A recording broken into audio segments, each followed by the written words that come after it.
बाकी में कोई एक्सेप्शन नहीं है। ये देखो नीचे ऊपर से नीचे जाने पर बेसिकली यहां पर E2H बॉन्ड बढ़ता है और बॉन्ड एंगल बेसिकली यहां से जाने पर घटता है, कोई एक्सेप्शन नहीं है, एज इट इज है। आ गया समझ में?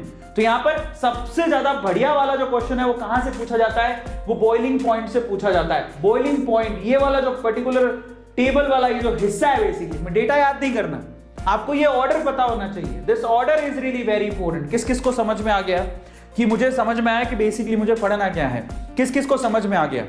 Can you please answer this question? किस किस को समझ में आ गया? अब मैं इसका रीजन भी बता देता हूं।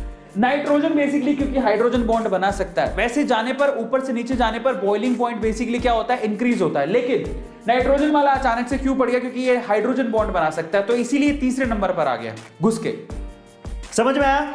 नाइट्रोजन की खास बात है वो हाइड्रोजन बॉन्ड बना सकता है, इसी वजह से ऐसा होता है। आप डेटा को पढ़िए ना, डेटा क्या